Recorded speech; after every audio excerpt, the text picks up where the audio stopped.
Howdy everyone, and welcome to One-on-One with the Congressional Candidates. And our guest today is former Speaker Judi Won Pat. Welcome, Speaker. Howdy, thank you very much.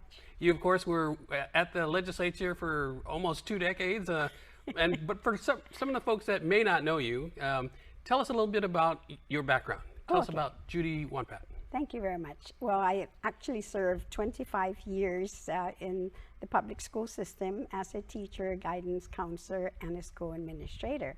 And after I retired, then that was when I decided to run for the legislature, and I served 9 terms in the legislature, and 5 of those terms as the first elected female speaker.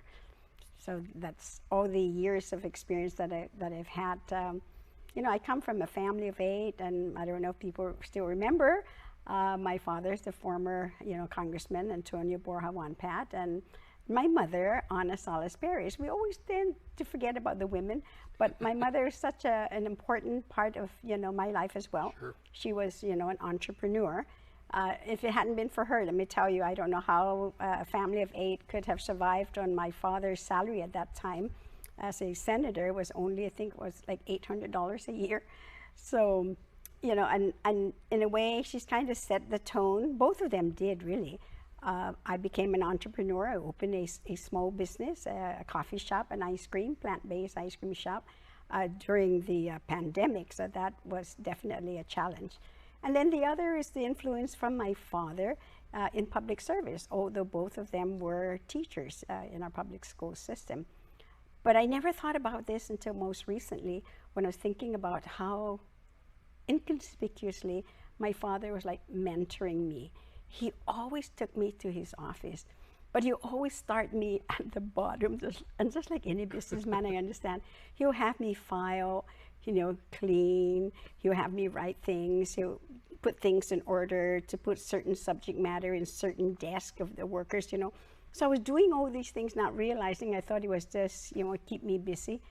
But when I stopped and thought about it, in hindsight, is that that's what he was doing. And I'm so glad he did, because he exposed me a lot in Washington, in his office.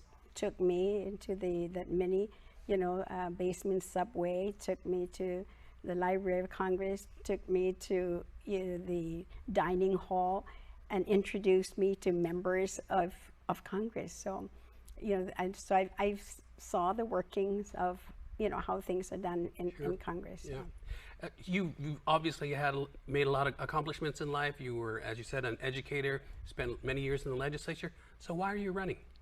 Well, being out for like 6 years, and I went into the private sector, saw what it was like for a lot of small businesses and how they have suffered.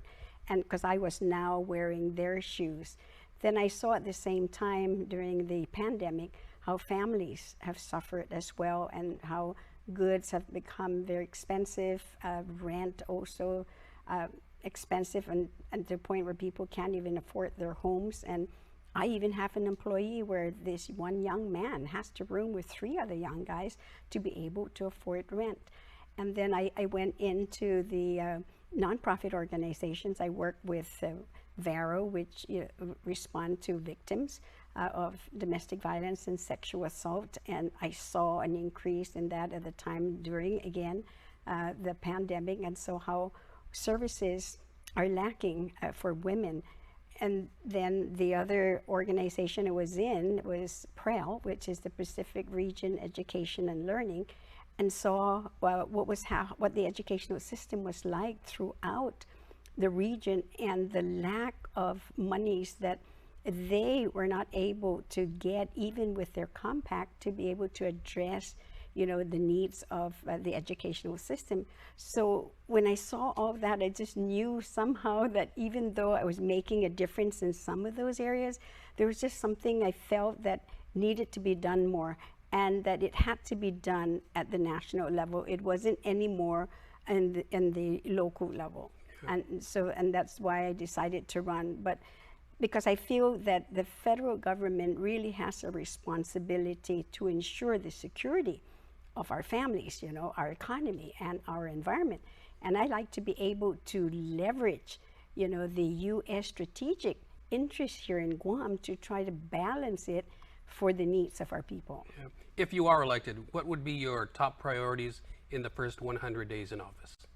Well, as anybody else always knew, you know, I don't have a lot of time, so that means that it's a 2-year term. So I'm going to have to be running right away. Hit the ground running, yeah. Exactly. And so what I like to do immediately is to make sure, first of all, I get into 2 very important committees for Guam, because they impact Guam, and that will be to put in a request to be in the Armed Services Committee because of the military buildup that's taking place, because of, you know, national security as well. And the second will be the Committee on Natural Resources, because they deal with all territories, indigenous issues, and the compact impact.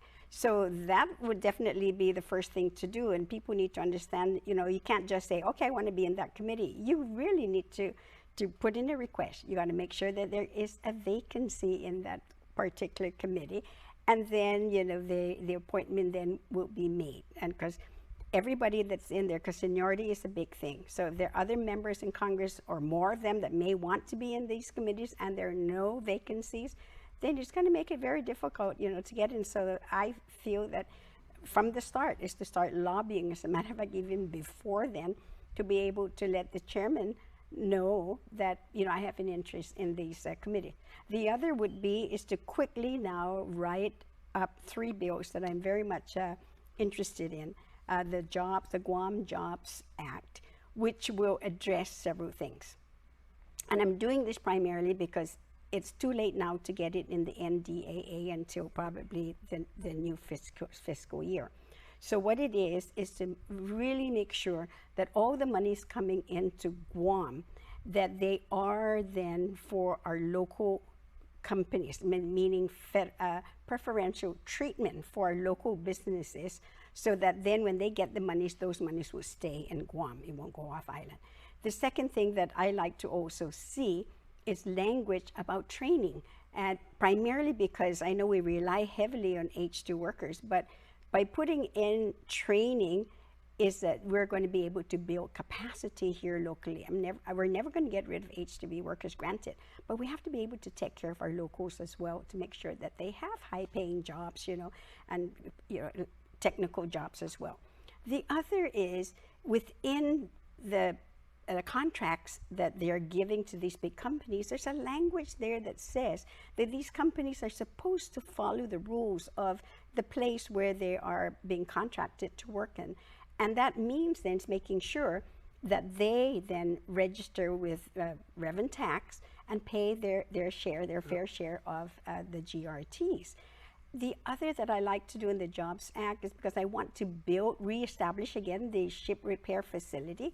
And I don't know if you recall this, when my father was in Congress, he fought so hard all the time. And sure enough, he was able to keep SRF here on Guam, that they didn't have to take their ships to Hawaii or to San Diego. Now, our ships are going to Singapore when it should be coming to Guam. It makes sense because, one, it'll be faster to get the job done. 2, it'll be quicker for them and closer for them to quickly go out again into the Pacific. Whereas if they go elsewhere, we're talking about a matter of days or maybe weeks before they can actually go out to where they're supposed to be at. They're not telling us where, but they're supposed to be out there. So those are some of the items that I would like to see in the Guam Jobs Act. The other is the Guam Medical Act, and these are for our families, is to have this dedicated medical facility for our veterans. We hear all the time they have to go off island for 2 days and they come back. Just the other day, a friend did just that. 2 days, have to fly to Hawaii and then come back to Guam. You know, or they fly off to see a doctor when we have a doctor here, and that doesn't make, you know, really medical sense for our veterans who are suffering, and they need a place here and a consistent, stable medical professional to work with them. The other is our manamcos, is that we need to expand and extend the home care services for them as well. The third thing that I would also like to see is the extension, if you will, of the Medicaid for COFA brothers and sisters, because due to the pandemic, they extended it only, but it expires in December of this year. So I like to see that given to them now permanently. So no matter where they go, whether it's Arkansas, Hawaii, or Washington State and Guam, they'll be able to use their Medicaid here. And the last, because as we heard, this whole case that was brought up in the Supreme Court because of Puerto Rico is SSI, the Social Security income, to be able to amend really the definition of states so that Guam then can be included. So the third is the Guam Protection Act, and that is making sure, because we know this for a fact, especially since the pact was just passed and signed by the president, is that there are some not only contaminants, but other pollution that is, here, has been here, and may continue on. And I want to make sure we get the resources that wherever there are these contaminants or pollution, that, they be clean. And more importantly is to really protect our drinking water, that there would be no toxic chemicals in them. Okay. So those are the three acts that definitely. That's quite a lot. And Speaker, you mentioned the fact that seniority is kind of the currency, if you will, of Congress. And if you get in, and even if your other two candidates get in, you will all be freshmen. So do you have a strategy for navigating the halls of Congress and trying to get all these things that you want to do done? Well, like I said, the very first thing that needs to be done is to build now relationships. And I definitely have that experience that I bring to the table, is to be able to collaborate with, build relationships, with them, to listen to what, basically everyone's saying, and then to follow through with that. So it's making friends in Congress, to continue to educate in Congress. I think that that's really important. And then the fact that, I'm an educator by profession, that will be very easy to do. I remember when we were talking about the EIS and we went to Washington and we met with several of the representatives and the senators, we started to educate them, meaning we're telling them, this is what it says here, this is what it says it will do, this is the impact. And then they'll have their staffers there and they'll say, is that true? And so you'll be amazed that when they start to hear this, then they will begin to understand, what's going on here. But I really think that this is the most opportune time because of national security. And Guam is right now shouldering, all the efforts that the military will be doing to, most of all, is to ensure national security. But by doing that, they must ensure the security as well of our people. So I really think that this is because of what's going on nationally in the Indo-Pacific, what's going on in Ukraine, what's going on, of course, in China and Taiwan, that members would be more receptive now to listen, because all eyes are on Guam. They're going to be working right now with the NDAA, which is not too far away from the time we come in. Any new members coming into Congress in January, then it'll be still fresh in their minds. So maybe leverage our importance to national security. Most definitely, that's what it is. It is leveraging the U.S. security interests in Guam for the security of our families, our economy, and our environment. Madam Speaker, in addition to the big ticket items that you were talking about, they say that a lot of the work of the congressional delegate is individual constituent work. Are you prepared for that sort of work? Absolutely. There's a big issue right now with our veterans, okay? It's been going on for years and it hasn't been resolved. I'd like to see that resolved once and for all. And I will pledge that I will have a veteran liaison in my district office to navigate all veteran issues. In Washington, there will be someone assigned specifically to deal with constituent work. I saw that with my father, and I know how important it is, because when I go out to the community, these are individuals coming to me and telling me, I'll never forget what your father did, how he was able to get, a transfer to a certain place, what he did to get me on compassionate leave, things of that nature, how they were mistreated in any way. I saw all that, and I'm hearing it now from these individuals who benefited from having somebody in the, not just the district office, but definitely, in Washington. And that's why when I'm saying about a veterans desk, a veteran liaison, because in the 60s and 70s, it was a big thing about immigration, especially for Filipinos coming to Guam. My father hired this woman, Elsa, and that was her primary job, was to work with all the constituents coming in. So that was definitely clear in my mind that it is something that also needs to happen, in my district office and in the Washington office. Yep. And how much time do you plan to stay here at home and be in Washington? Do you have like a schedule, and do you plan on a regular listening tours to learn what the people and your constituents would want? Absolutely. When the members of Congress are in Washington and session is going on and public hearings are going on, I am definitely going to be there. I will show up for every meeting, committee meetings, and even other meetings like subcommittees of the Armed Services Committee, to be there to, again, lobby and advocate for Guam. When Congress goes on session, on recess rather, is that will be the time then to come home and yes, have those listening tours to really listen to the people, get their feedback, because I feel that we have to have this united front with the legislature, with the governor's office, with other leaders in our community, because we have to have that unified voice. I remember it again, the same thing, going back to my father, is that whenever, he goes to Washington, because I've heard when he will bring out Codels to Guam, and they'll just say, Pat, it's important that we get everybody, that you get everybody on board, because, I'll be there and I'll hear it. So it's the same thing. So the agenda, my agenda will be the people's agenda, from the legislature, from the governor, from the mayors, from community business leaders as well. Yeah. You'll be running against Senator Talina Nelson and Senator James Moylan, both formidable opponents. But why are you a better choice for voters than those two? Well, for several things. One, I honestly believe will be my experience. I mean, I'm not going to use the education part because we're all educated, but I definitely far exceed the other two in terms of my experience in working with the public sector, the private sector, working with CODELs in Washington, working with regional leaders. When I was the president of the Association of Pacific Island Legislatures, I worked with all the legislatures throughout the region. I know the members. They stay pretty much the same.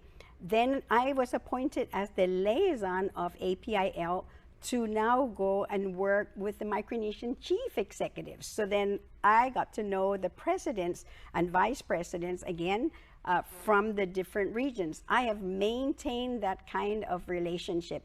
And then the educators, I know all of their commissioners as well, because I worked with them when I was, or I still am, with PREL. So that kind of relationship is still ongoing.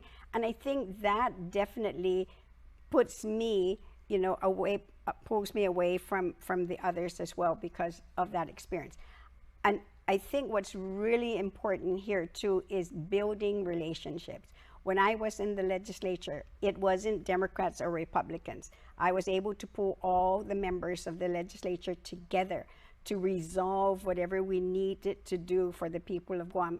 I didn't say that just because we're the majority, we're going to be making all decisions. Not at all. You can ask any Republican, Democrat. They know my style, my leadership style, that I'm a team player. So I have no qualms at all in collaborating, working with others, as to be able then to find the best solutions for Guam. I do know, however, that and we read this all the time, we say that the art of politics is compromising, and that's going to happen. And you saw what just happened with this PACT bill in itself, and even the Build Better Back bill as well. There's a lot of negotiation going on, especially in Washington. But what makes, I think, this a little bit more unique for us is because the others are all fighting, yes, for their states. I'll be fighting for Guam. But there's very little in the sense that what we want for Guam, that the others can just say, oh, no, can't, because how am I going to put my constituents in? Because this will be very specific to us.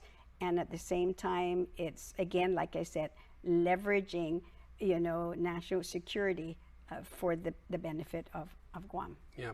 Of all the federal territorial issues, if you could pick one that you think is the most important that you really want to work on, what would it be? Well, there's, oh my gosh, the one. Hard to pick just one. Yeah, you're not kidding. Yeah, federal territorial issues. Well, I think what is important here is the issue of our political self-determination. And I bring that up because I think of my antitype, who is 100 years old this past March. And, she would say, I don't think I'll be able to vote. And I said, of course, you don't want that to happen. It says, no, because Mama lived to 103 and maybe, but, this has been going on for what? We've been a colony for 125 years, and we can't have another 125 or forever. This needs to be addressed, and one of the things that I like to do in that respect is to introduce a bill specifically to recognize the indigenous people of Guam and, and their right to self-determination. Sure, there were other bills introduced to say, yes, you can, have a constitutional convention. Yes, you'll be able to go and, have a plebiscite. Yes, these are the three that, was dictated by the United Nations. But to actually recognize, the indigenous people, those who were colonized, hasn't been done. And I say this because it brings back the thought where when we were listening to the Manamcos tell their stories during the war reparation, and some of them would just say, in tears, I'm not here for the money, I'm not testifying because I want the money. I want the Japanese government to acknowledge us that we suffered. And by the same token, when I thought about that, that's exactly what it is recognizing that we really are, colony. We are the people who are colonized, the Chamorro people that are colonized. And I don't think there's any harm, in that. And I think a lot of people would feel really good about that. And hopefully then that will build the momentum for us here in Guam to eventually have the plebiscite sooner rather than later. And whatever the people decide, I'll be happy and proud to take that choice, people's choice, to Washington. All right, Madam Speaker, got about 90 seconds left. Oh, Can you look into that camera and tell the people of Guam why they should vote for you? Thank you very much.